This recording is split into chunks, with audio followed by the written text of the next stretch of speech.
Superb. So, Ellen, good afternoon and welcome.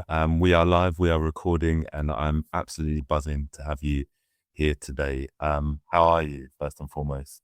Really good. Really good. It's been a productive week so far. So I'm happy. And this is a wonderful pause to have some deeper, meaningful conversations with you, Kofi. So thank you for inviting me.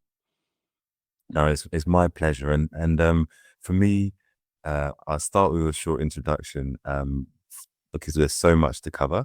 And then I'll hand over to you to share a bit about your origin story, and then we'll meander. Like I said to you, it's not to be scripted. It's not to be um, preordained in terms of what we cover. We will probably go on some side quests, but I think it's all in the name of connecting people to your story and your inspirational journey, if that's all right. Of course. Awesome.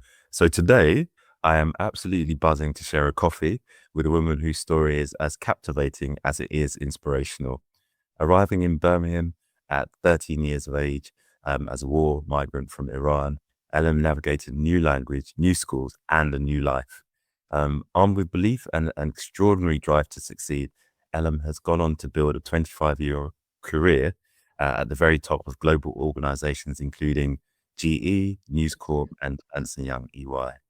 I suppose realizing something was missing, Ellen did something remarkable and made a pivot on purpose. And I'm all about pivots on purpose. So in 2017, Ellen walked away from the corporate world and founded Migrant Leaders, a charity that has since supported nearly 5,000 young people with over Mhm.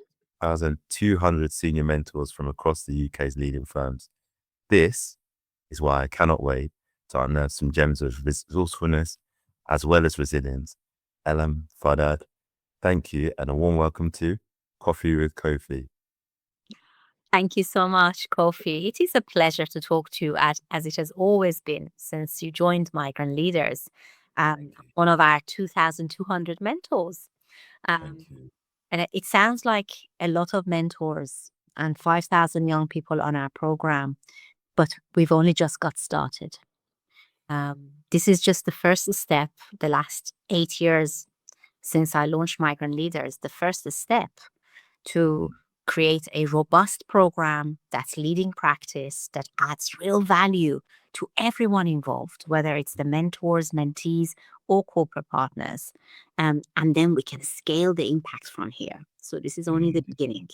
Oh, I love it. I love it. And this, in fact, you've done the job of building up to what we're going to be talking about. So it's a fantastic segue. I would like to reverse the car and go back in time because people listening, if they haven't heard of you, they should know of you. But if they haven't, I would love to give them the context of the lady of the next hour or so. So in approximately 60 seconds, I will have a timer, no pressure.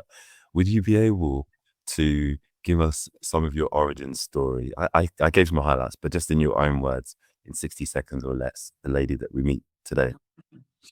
I guess my story is a typical migrant story. I came from Iran in middle of the Iran-Iraq war.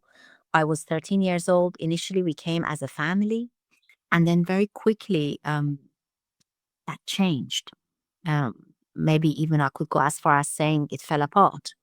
My family got separated. My dad went back to Iran. I had a younger brother to look after. I felt responsible as the older child, and things changed.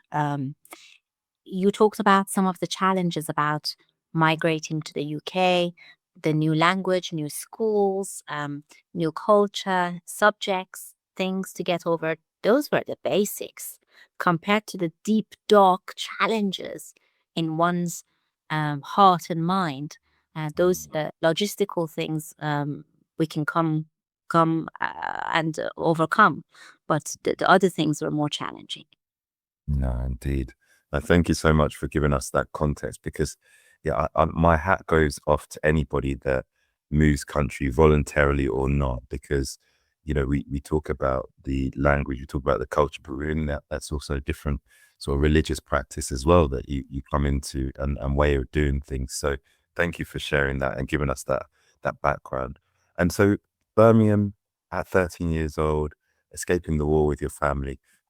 Can you take us back to that moment, when you step off the plane? I don't know, what month was it? Do you remember roughly? Of course I do. It was August. Okay. August 1986. Wow. I had just turned 13. Mm. Um, I left my stamp collection um, back home thinking we're going to return. I don't know what I was Mm. thinking, but I didn't bring my beloved stamp collection. That is symbolic because it shows I thought we'll go back. And of Mm. course, we never did. And I never saw my stamp collection again. Initially, I went to a state owned, um, I can only describe it as a migrant school. It was a school out of the system, which was set up for refugees and migrants by the government, by the British government. And it was mainly to integrate the school age refugees and migrants and maybe give them a bit of breathing space while they learn English. Um, I was really, really keen to make sense out of this move. And even I saw opportunity in moving to the UK. So I remember um, a day into that school, this young Iranian girl, similar age to myself, 13 years old or 14 years old, came to me desperately and she said, "Oh my God, I heard that you're Iranian." She said to me in Farsi, "Finally, I can speak to someone in Farsi." And I was determined to learn English because um, within 24 hours, I could tell that I wasn't there to learn anything academically. It was just integrating us into British society and learning the language. So I was a bit worried I might fall behind academically. I was Mhm. already within 24 hours thinking I want to demonstrate to them that I'm integrated and that they can put me in normal school. So Mhm. I said to her in English, very broken English, I said to her, actually, I'm here to learn English and go to a normal school, what we used to call comprehensive state-owned schools. I didn't know that at that time. I just wanted to go to a normal school. And I asked her, I said, "Tell me though, how long have you been here?" She said, "A year and a half." Oh, wow. And that's what I thought. I thought, I'm out of here. I've got to get out of here because if I stay here for a year and a half, I'll fall behind academically and then I can never catch up again. I felt a sense of urgency. Um, so So I said, "Okay, that's lovely, but please can we speak in English?" And she agreed reluctantly. 2 weeks later, I was so pleased when the teachers were telling me, "You're ready to go." Um, I felt yeah, 2 weeks. It doesn't mean I learned much English in 2 weeks, but it means maybe it was the determination or they could see the trajectory that I'll cope in a new school. Um, and I was just both scared and excited. Scared that I might not be ready for real school, but then I reminded myself that's what I wanted, that's what I've asked for, to go to a new school, to a normal Mm. school. So 2 weeks later, I went to my second school, um, Selly Park Girls' School in Birmingham. Okay. And then after that, a year after, another school, Hillcrest School in Bartley Green. It's the way it works with migrant families, move after move. Mhm. It's the way it works. No, it is the way it works, and yeah, stability is something that is in short supply when you are trying to find your feet. But 2 weeks to figure out the system and be eligible to move forward is impressive. I think sets the tone of what's to come, for sure. So one of the most striking moments in your story, and there are many, was I think 3 days. When you were camped outside the Birmingham City Council offices to fight for your right to be counted as a home student, if I'm correct. Um, what was the circumstances around that? And I suppose what was going through your mind at the time when you decided to uh, to protest the decisions that have been made? You know. Yeah. It sounds courageous what I did with being 18, finding that I've got good academics behind me, but with an Iranian passport, I would be counted as a foreign student. And no matter how much money I had saved teaching maths and selling perfumes door to door by the time I was 18, it was never going to be enough to go to university as a foreign student. Right. So I realized the only chance I have is to be counted as a home student. And that's why I camped outside Birmingham City Council offices for 3 days in a row until on the third day they agreed to take me into the building so I can talk to people about wanting to be counted as a home student. Mhm. It sounds courageous, but it really didn't feel that way at the time. I was desperate. I remember the desperation because I felt that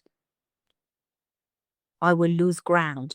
I was always in a hurry because when you come from a country where there's political instability or there is war, you just don't know what's around the corner. You don't know what tomorrow brings. You don't know if you're going to be bombed on tomorrow. So maybe it's my character, maybe it's my environment. That's always made me want to get things done um, as swiftly as possible once I decide. Um, Mm. because you just don't know what's around the corner. I didn't want to lose ground. And also, I didn't have the luxury of taking a gap year or things like that. I had a younger brother, I had my mom, and quite frankly, I wanted to support both of them. And I wanted my own career as well to get started. And for me, especially those days, going to university was the only way. So I just camped outside Birmingham City Council offices for 3 days in a row. On the third day, they actually agreed to help, and I received the letter that was my chance of a lifetime to go to university. That is fantastic. I'm so pleased that someone saw the drive and the desire within you and gave you that opportunity to do that, because I guess the rest is now history. But that breakthrough seems to me really symbolic in sort of getting you on that uh, pathway to further education that allows you then to apply for the roles that you've gone on to have. So thank you, and more thank you. So you did mention, I want to go back a little bit in time, that there was a year where you changed, well, there was a period of time where you changed schools 3 times. You talked about living with your mum.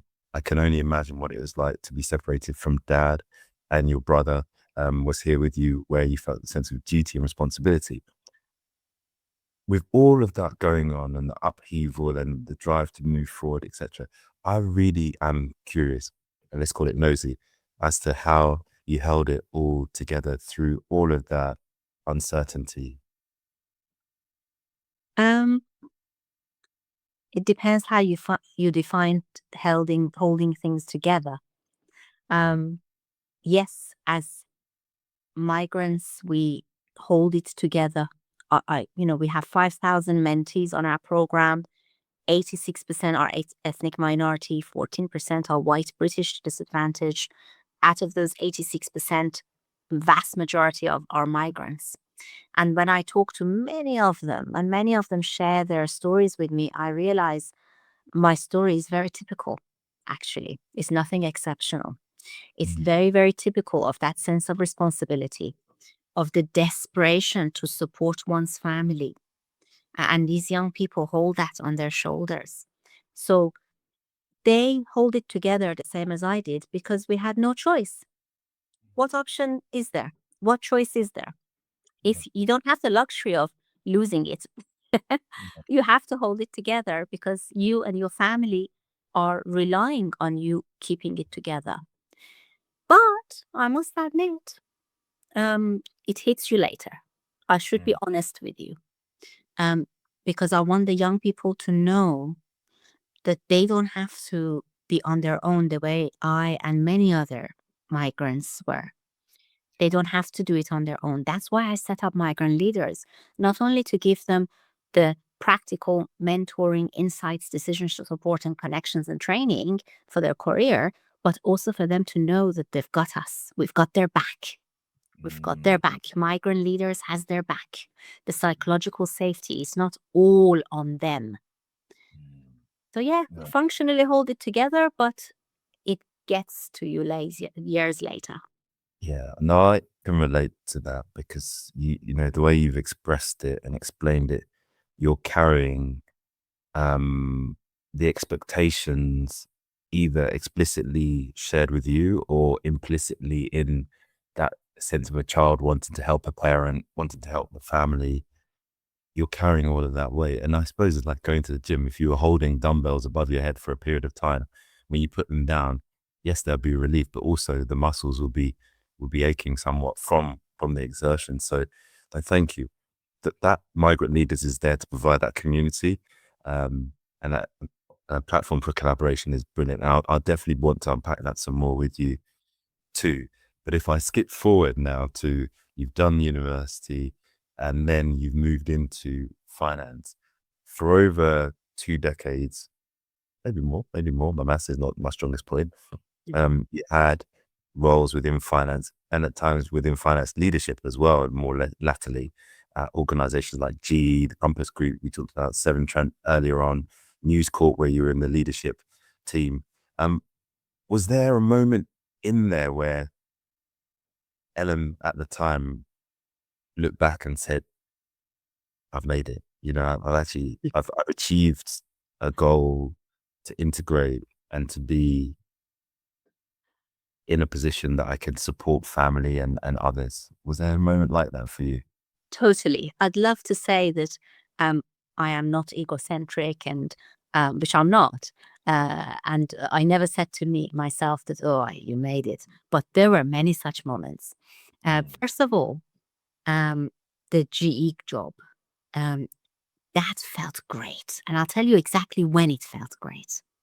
Um, I had just qualified as an accountant, having done my degree, done my chartered accounting exams, had worked for Severn Trent and Compass Group, got the relevant experience, became a qualified accountant, got my first managerial job as a financial controller in GE at the age of 25. That felt great, but I didn't yet feel it in my gut that, oh, I made it. The moment I knew I made it is when 6 months later, I had done some really good stuff in that job, including collecting some past due debts from power stations, which were uncollectible to most other people. And I had some leverage. So I went to GE and asked them to sponsor my Warwick University Executive MBA. Wow. It cost a fortune. There was no way I could afford it, and they agreed. That's when I knew I made it, because talk is cheap. You know, when they sponsor you, they put me on the financial advanced financial leadership program. I was flying all of the country, all of the world, to get the GE training, the famous GE training, and on top of that, they paid for my um, executive MBA with Warwick University, which I did weekends and evenings. Um, that's when I knew I made it, because I knew with my finance hat on how much money they're investing in me, and I realized I have value. I am worth investing in. And that really felt fantastic. Yeah. Um, Oh, I can only imagine that because it's and look, I know it's difficult sometimes to take the flowers, but testament to your hard work and being able to do things that other people couldn't do or weren't able to do so far. You demonstrated your value, and then I suppose the success came thereafter. And when an organization like GE, which I've years and years ago now, I used to do some recruitment for them in my talent acquisition days. It had a phenomenal culture, so innovative, collaborative.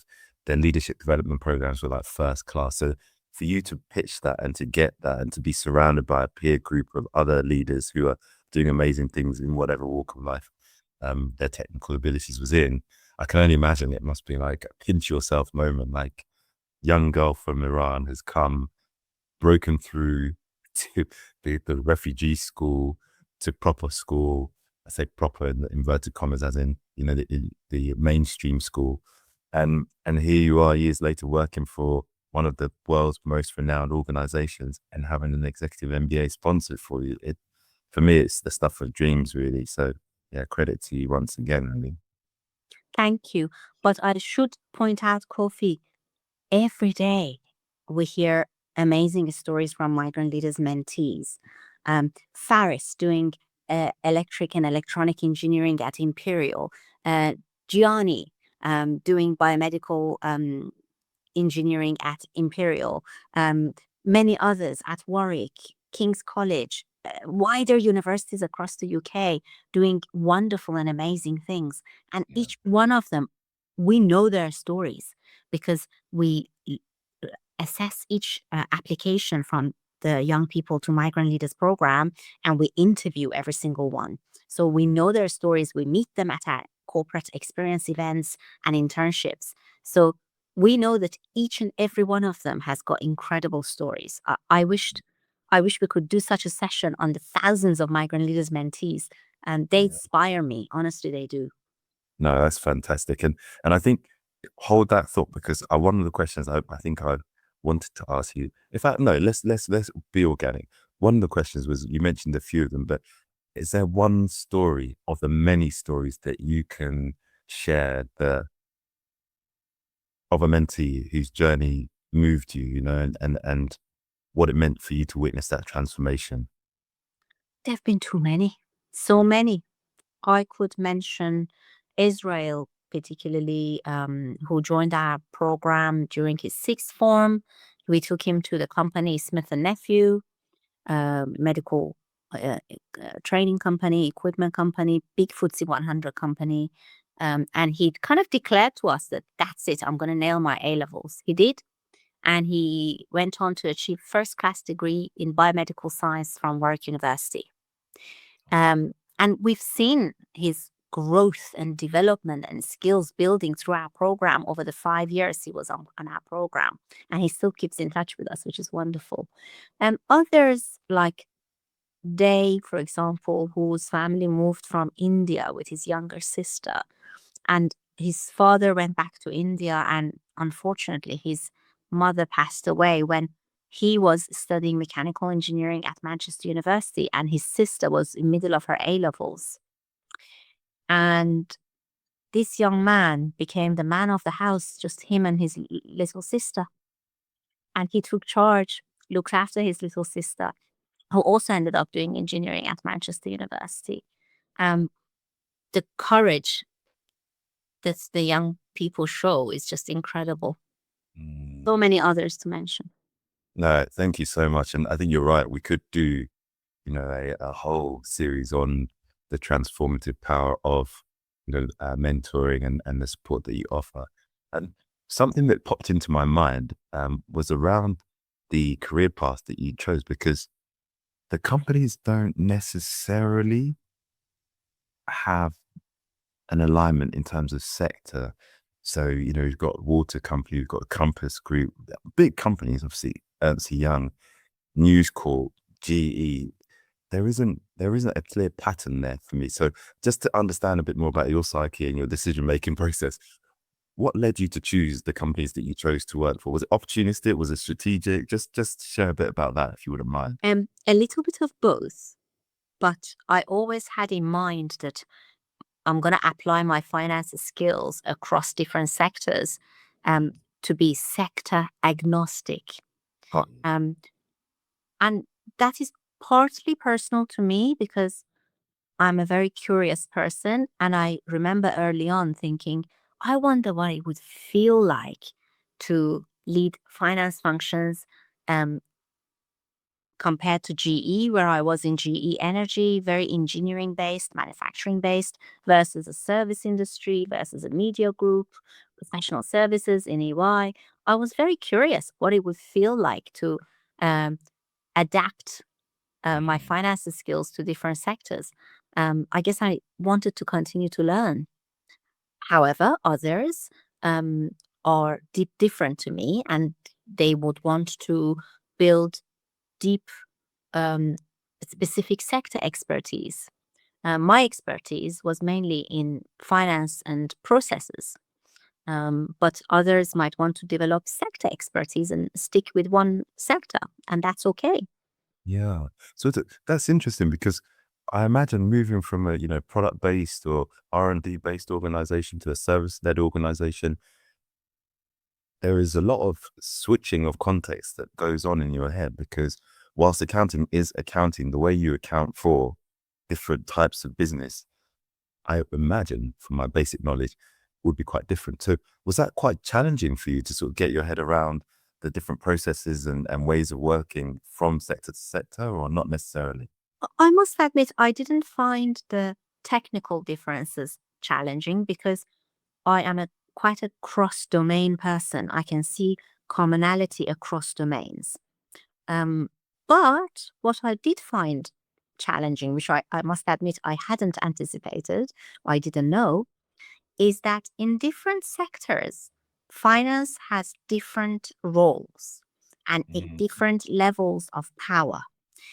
GE is a meritocracy for the most part. Very much meritocracy. Your performance is clearly defined, measured, and you're rewarded based on your quantitative, tangible performance and contribution to the business. Same with EY, commercial contribution, client feedback, very clear performance metrics. News Corp was very different. Fabulous company, but in different ways. Finance was definitely not king in News Corp, and I remember thinking, "What is this?" you know, in in coming from GE to my brief at News Corp was use your GE methods and thinking and ways of doing things to reduce revenue leakage, to improve our processes, reduce costs, restructure our non-core businesses. So I used to go as a finance director across their non-core businesses and turn around their performance, operational performance, financial performance. And I found that very enjoyable, interesting job. Um, and that bit of it worked, but the higher end politics was different. And politics drove a lot in the media sector. I was only 30 when I moved to a News Corp. I didn't know that. I discovered it later when I realized, ah, when I go with a business case to the management team and say, look, we need to change the financial planning and reporting because these are the logical reasons why. And this is how much money and time is spent on these reports and nobody reads them. Can I propose the following? And it will save us X. And they dismiss it. I realize, logic and numbers don't rule in this place. And that was a interesting moment when I realized my logic will not have as much influence as it used to have. And you just have to, the moment you realize that, you just have to kind of shift your paradigm and realize, oh, so it's politics. Okay, I better start talking to more senior people and see how I can influence them. And you keep trying. Yeah. You see, the way you say it, I like I love it because you make it sound so effort. You're like, you have to shift your paradigm and you keep trying. And in that very clear and logical way of sharing it, I think there is the nuance of the human mind in there where you keep trying because you tried one way and it's not received, and then you readjust and you try a different way. And one of my favorite sayings is around creativity, which is, the ability to cross-pollinate different ideas to come up with sort of new solutions and new ways of working. And it sounds to me like having multiple experiences of different sectors, you're able to context switch and also understand the requirements of different environments you found yourself in. This is just my outside lens looking in. Does that resonate with you? It does, because if I hadn't done those things, going from sort of Compass to Seven Trend to GE, now all of those are heavy, capital intensive, operational businesses, highly structured businesses. So they had a lot in common, actually. And then going from GE to News Corp, the way I've described the shift in paradigm, and then from News Corp to EY, another shift. If I hadn't done that, and obviously I didn't know this at the time, but I now know that that gave me the skill set needed to shift again, coming from EY to launching a charity. Yeah. Um, Look at that. I talk about this. I talked about this, busting the process, because, sometimes you don't realize when we live life, I think it's fair to say you wake up every day, you put your best foot forward and you do the first 100 meters and then the next and then the next. But when you get to a certain point and there's an inflection, you look back and you see how EY, GE, News Corp, all of these things play a role. And yeah, it's I can't do too much meditation on this right now because obviously we've got programs, but it's hit me in a way of, isn't that the beauty of enjoying the journey of becoming and life and to- careers, etc. totally. Totally. It's been an adventure. The thing I've loved about my career so far is that it's been an adventure. I feel like Marco Polo. Like I've been to different continents and met the Mongols and realized, oh, we speak a different language. I need to shift my paradigm. you know, uh, I feel like I've been on an adventure and continue to be on an adventure. Such fun. Such fun, such fun. And we're definitely going to unpick some more of the adventure, particularly with Migrant Leaders, because we can't leave without doing that full justice. But there's something that I really want to touch on. And for me, and I deal in real, and I appreciate it when others share their own non-sugar-coated truths. And in our, previous conversations, I think that's come through quite quickly with us. Along your career, you've also described having, I suppose, darker moments, moments of self-doubt and some anxiety and also despair. And I wondered, dealing in real, how did you or do you reconcile that internal struggle that comes from the mind sometimes with the outward success that people would see, in terms of the titles of the companies that you work for, the things that you're doing? Definitely, there has been anxiety. And when anxiety and despair goes on for very long, it can turn into depression. There has been all of that. There have even been some moments of despair. Um, I'm glad to say that usually I don't let my anxieties get to despair because I try and problem solve my way out of it uh, before it becomes despair.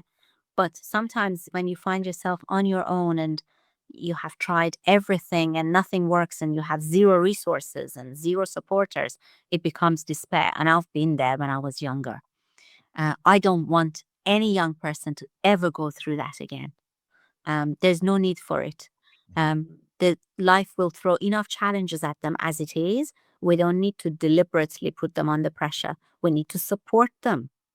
And yes, get them to deliver their part of the bargain. So I always say to them, um, I don't expect a thanks. I just expect you to do your very best in life, support your family, support your communities, trust the British, trust this country, do good for this country because you're getting these opportunities because of this country. So let's be together, let's be together with this country and make this country and the opportunities for us and others better. So I try and be positive with them, but I don't want young people to go through what I went through. There's no need for them to ever feel the despair that I felt. Why did I ever feel despair? Because there were so many points in my life, particularly early on, where I had zero resources, really zero resources, as in food, budgets and things like that. Um, and a lot of blockages in terms of having an Iranian passport and so many doors closed to me. Um, but all I can say to young people is no matter how scary and horrible those moments feel, keep logically problem solve your way out of it.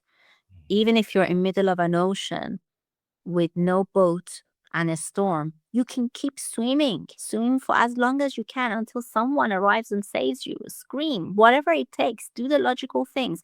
And even if you don't survive, at least you gave it your best shot. What more could you have done? So at least you can't blame yourself then. You mustn't ever give up. Mm. It's powerful words, man. And as you say it, my mind is spinning to something that people can keep from these conversations. And I'm thinking, if you're interested, we could go into business with some merchandise. And one thing you just said there could be, give it your best shot, because you, this isn't a competition with anybody else, to be truthful. It's really, as I see it, we can compete with ourselves to be better than we were yesterday, today, and also tomorrow. And so when you say give it your best shot, that really touches me, because if you've done your best at the end, isn't that all that really matters? And do you know there's only one place where that matters? Do you know, Kofi? The only place that matters is in here, in your own head. Because so many young people, and I love social media, it's great for many reasons. Yes, it's got dangers, but it's also great for many reasons. I love social media. But young people these days are constantly trying to promote themselves and demonstrate and prove that they did their best on social media. It really doesn't matter. The only place where it matters for you to know that you genuinely did your best is in your own mind. Please rely, whether you're young or not, rely on your own judgment of whether you did your best. That's the only place it matters. Oh, you've hit me with something else there. So we make something else up. What I had this quote, which if I can find it, it'll be handy. I didn't know what you were going to say. Um, to find yourself, think for yourself, by Socrates. And I think that sort of is aligned, maybe a bit of a stretch, insofar as it is around what you think, not external pressures, not external voices, but it's what you define as success that really does matter. So thank you for sharing that.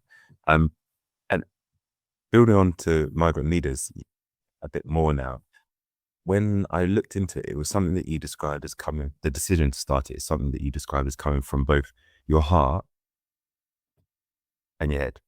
Get the line. Your heart and your head, heart and the head.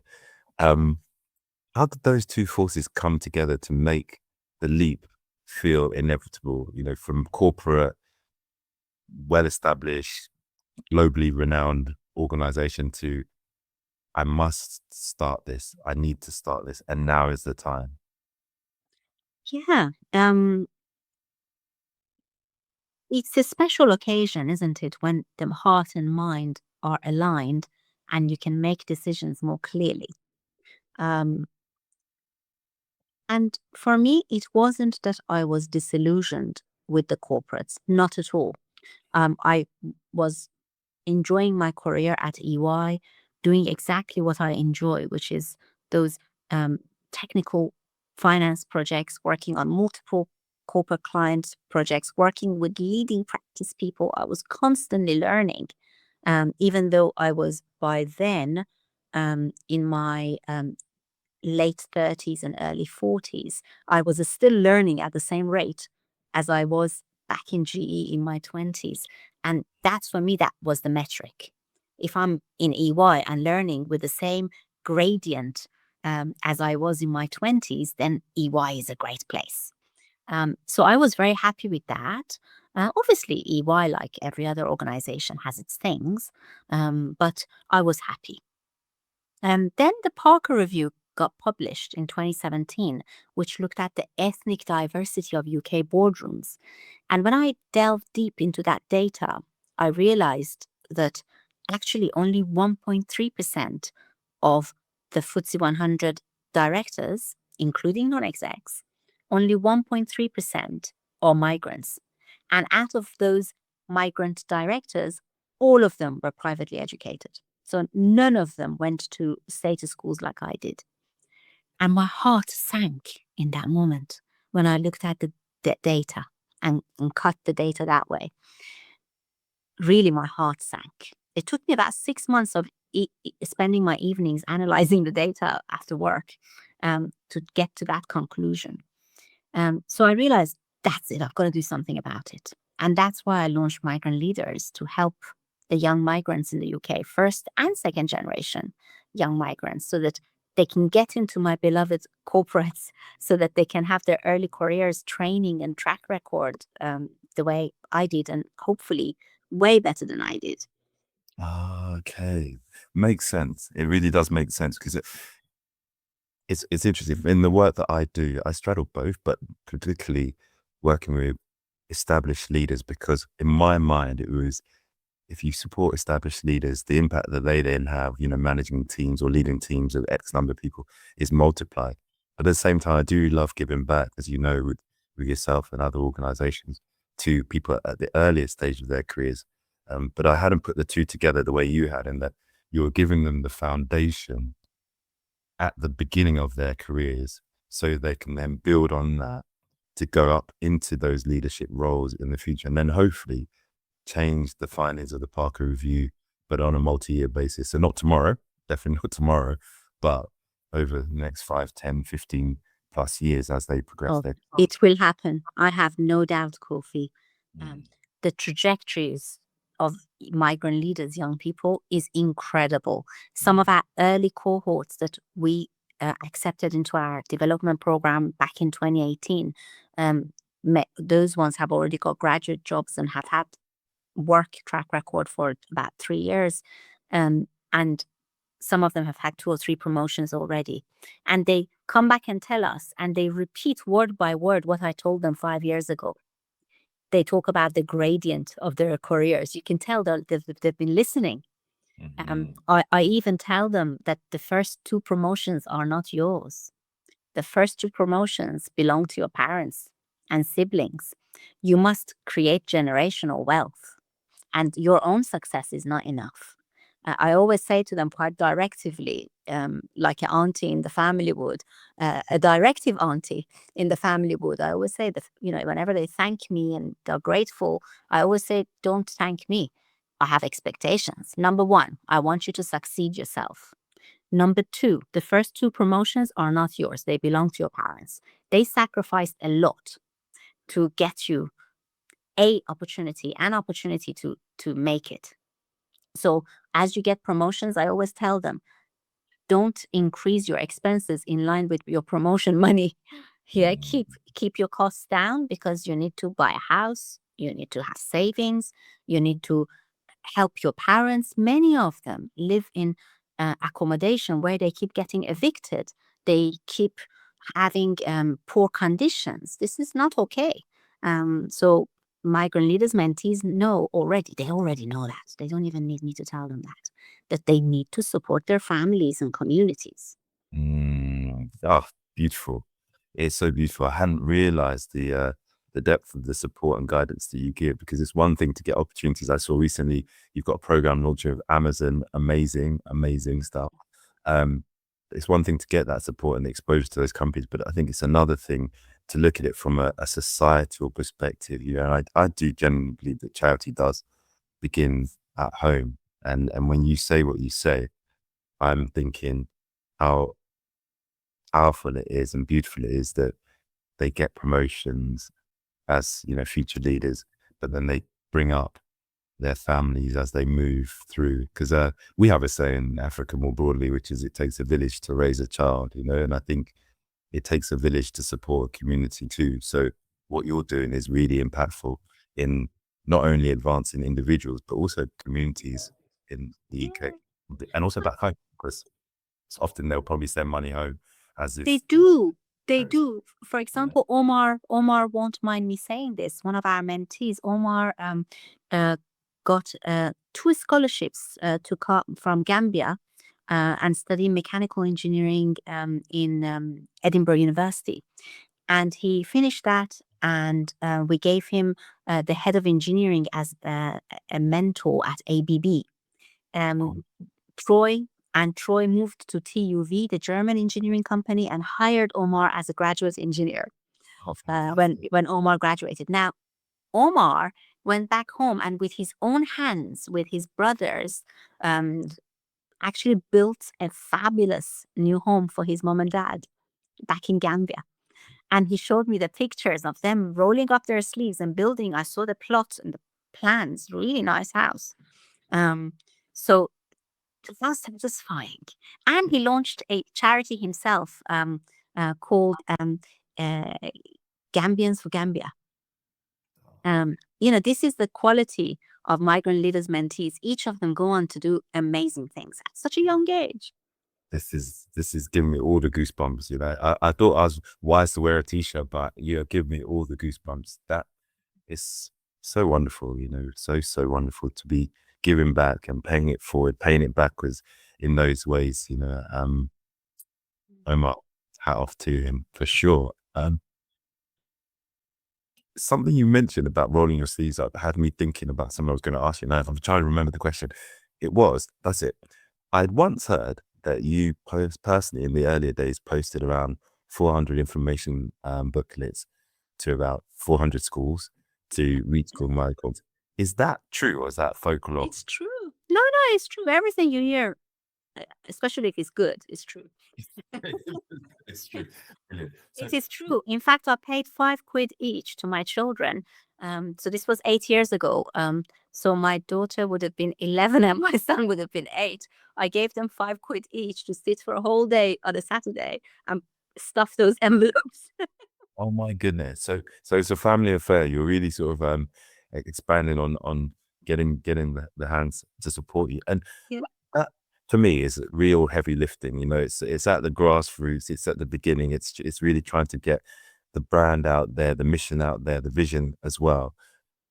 What did those early days of heavy lifting, as I'm calling it, teach you about what it really takes to build something meaningful? Um, as well as teaching me sort of giving me satisfaction that we were making a difference, it also made me realize what I don't know. For example, the first, so we launched in 2017, registered the charity with the Charity Commission in December 2017, and launched early in 2018. Once we had the website collateral, those leaflets that I posted and had done a couple of conferences, I thought I better go back to my colleagues of the last 20 years and tell them about this because I want to recruit mentors. I recruited 500 mentors within 3 months because those colleagues volunteered and they opened up their networks to me. So the first 500 mentors happened very quickly within few months. And then I thought, oh my God, I need to find these 500 mentors, mentees. What the hell do I know about getting young people to join? Because even though I had a proper application process, an interview process, I thought those mentors that have joined, then I need to find the mentees. So I had a lot to learn. So that summer, 2018, I ended up interviewing more than 100 students. It was literally 7 or 8 students a day, um, to get them matched with mentees. And at that time, I operated it all on a spreadsheet. But then very quickly, we had proper Salesforce CRM system, and now we have the Migrant Leaders app, where the mentor-mentee matching process is streamlined and automated, and it's all very EY-esque. And It's great. It is great. yes, thank you so much. And you know, you live and learn. You again, you adapt, you learn, you speed up. You realize, oh, we need mentees, so I better go to some local schools and talk to them. But it worked. I'm glad to say it worked. Yeah, that's incredible. Because again, I take it to be trust in the process, but also, well, I said it right at the beginning. I think we were going to get some lessons in resilience and resourcefulness, and I think the resourcefulness is thoroughly evident in what you just said, because you don't know what you don't know, and I know for many people, myself included in the past, sometimes it blocks you from actually taking the first step because you know that you know a few things, but then there's a lot that you know you don't know, and it's, what do I step out into the unknown where I'm going to have to find out how I adjust and how resourceful and creative I can be. But you did it, and then and almost, can I say, course corrected as you went along. I've got the mentors. I don't have mentees. Okay. How do I get mentees? You went to figure that bit out, and then the next problem and the next problem came, which you use your skills to solve. Does that sound fair? Yeah, it is. And vast majority of problems are solvable. You just have to think clearly enough and execute fast enough and be supported by good friends. If you have those three elements, thinking, acting, and good friends, then um, you can solve almost anything. I really believe that. Thinking, acting, and good friends.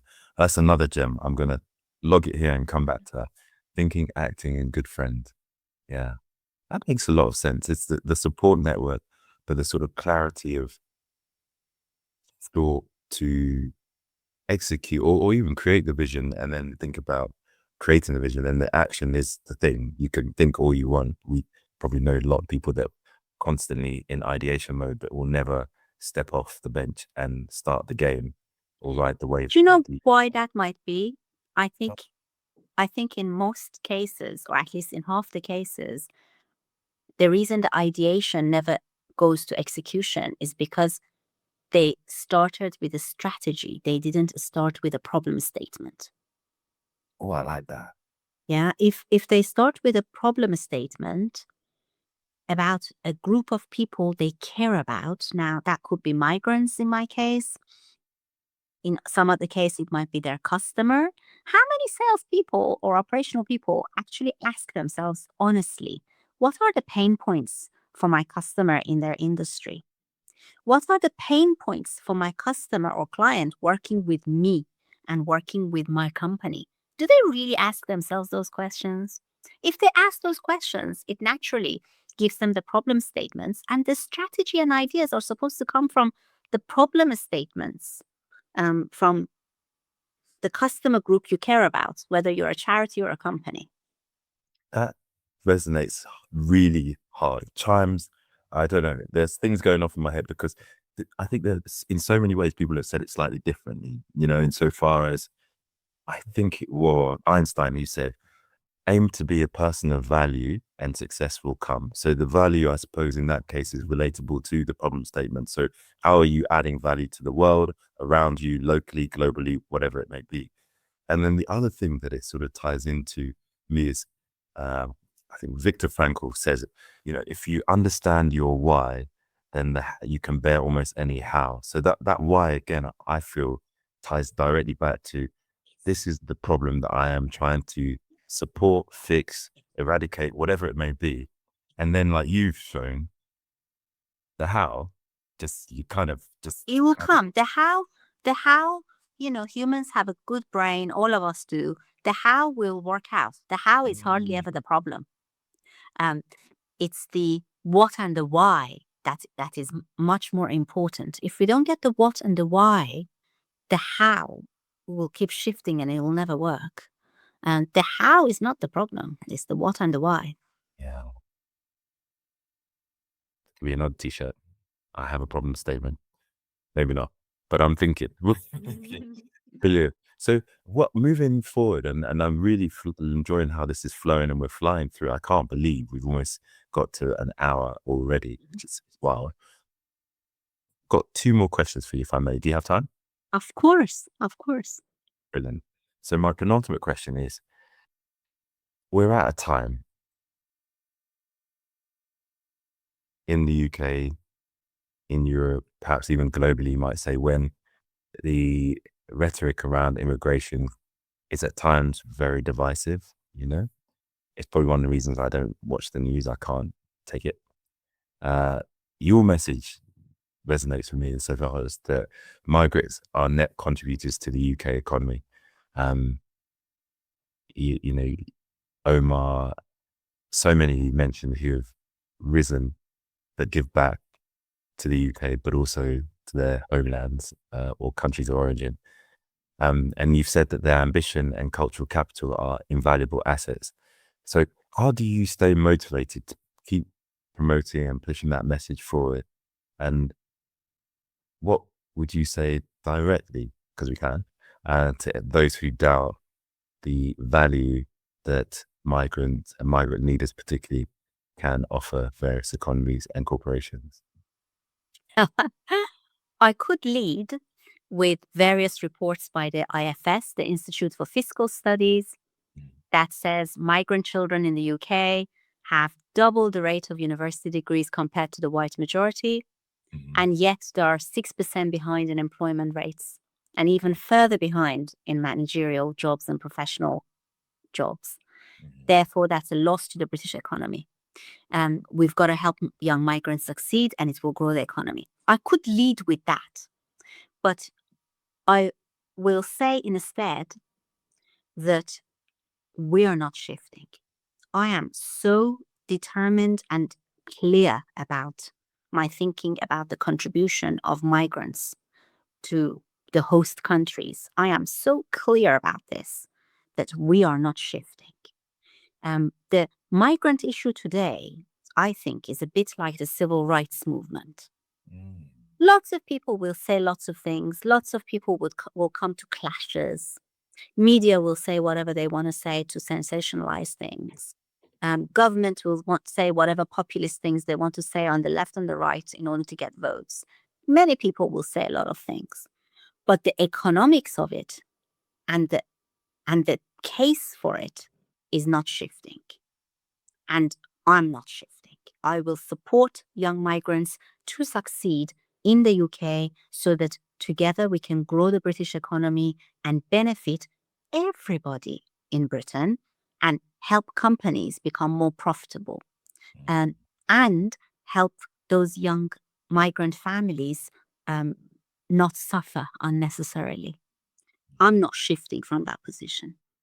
No, I'm glad. I'm glad that you're not. And thank you for sharing the power of your conviction, insofar as doing what needs to be done to widen the gates of opportunity so more can really walk through it. Because I'm, we talked about this before. When we talk, it's almost like this gold dust goes between you and I, and it's like, oh, I get it, I get it, I get it.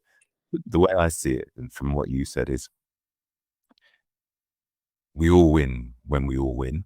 And if opportunities are broadened, I'm really very much coming from an abundance mindset. I think we've barely touched on the combined creativity that we can collectively unleash if we're allowed to authentically work together harmoniously without the disruption and the noise that we hear from the media, etc. If companies have more profits, there are more opportunities for progression and promotion, new markets that we're entering into. Confidence will go up in the economy. So many other beautiful, wonderful things, not least that people can also support their home countries, which then in terms of developmental aid, etc., will reduce that. So many things come together, and it is sad when people choose not to look at the broader picture in that way, where there is an abundance of resource, where there is an abundance of love, empathy, and understanding, but also opportunity. Yeah, absolutely. And look, I can't blame anybody for following their self interest or what they think is their self interest. For example, people who voted for Brexit and things like that, they were thinking that they're following their self interest, and I do not blame them for that. I have an abundance of love and empathy for all kinds of groups in the UK, even if they're entirely different to me. Um, I think our job is to articulate the case for migrant talent, the case for migrant contribution. And when I say I support young migrants, there are conditions attached to that. I expect them to work hard, do their best to fulfill their potential, to respect laws, to contribute to this country, to trust the British to help them, to trust us as grown ups to help them. I have expectations of them because with opportunity comes responsibility. And I say that to the young migrants all the time. Yeah. Yeah, no, for sure. Absolutely. And, when you've talked through today's questions, there's a theme that's come back a few times, which is, the hardships that you've gone through, you've put them in a bit of a mixing pot and you stirred them around and have come up with something that is enabling and empowering and also elevating other people, other migrants in similar situations. Um, so that they can actually, stand on your shoulders and the work with the other mentors to dream bigger and do more to fulfill their potential. If we look to the future, so I imagine you don't stay still. I just got this feeling, this sense. Future version of migrant leaders look like, and I suppose, what's your message to any migrant future leader or leader who's listening today who feels like the odds are stacked against them? Um, Keep going, keep succeeding. Because not only you want to succeed for yourself, not only you must succeed for your families and communities, but I need you too as migrant leaders. I need you to go and have fantastic careers for 10 years, 20 years, 25 years. And one day, when we are looking for the new CEO of Migrant Leaders, when I advertise that position, I want the amazing applications to come in from all sorts of places, including migrant leaders mentees who might have joined the program 25 years earlier. You know, I need them too. Oh, that is fabulous. And when it comes to the future version or vision for migrant leaders, how do you see that playing out across the rest of the year and into the future, really? I think we've built a machine.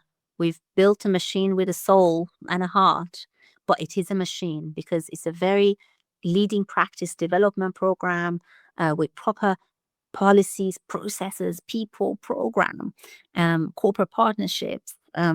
This deserves scaling up its social impact.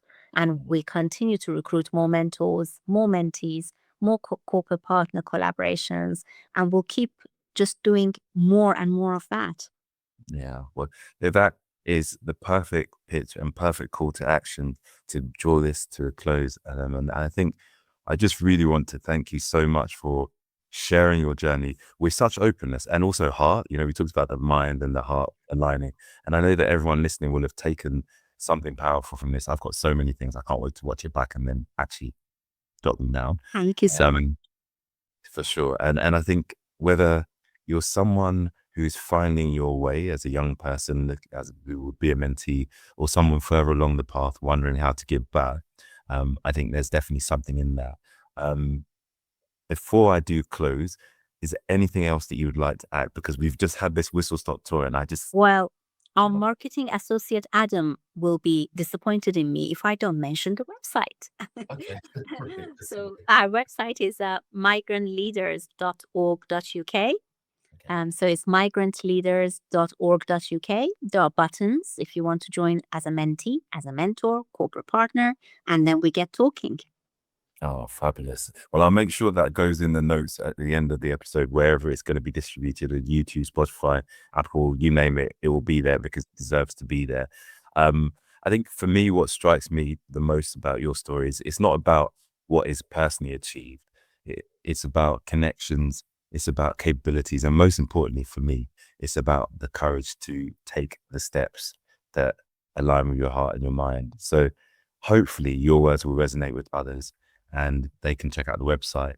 And whether they want to be a mentor, a mentee, a corporate partner, I know from personal experience, there's a warm welcome to meaningful collaboration that is awaiting them. So thank you so much. And I hope people share this and go on to like it and get involved, because collectively, we can do so much to make the world a better place. So really wonderful to have had you as a guest. Thank you so much, Ellen. Thank you so much, Kofi, and thank you for joining our amazing migrant leaders community and being one of our friends. No, always there. When the heart and the mind align, it's almost a no-brainer, really. There's no thinking needed. It just makes sense. So glad to be able to sit with you and then share your message and your work. So until next time, thank you for tuning in. See you next time. All right, take care. Thanks. All the best. Bye.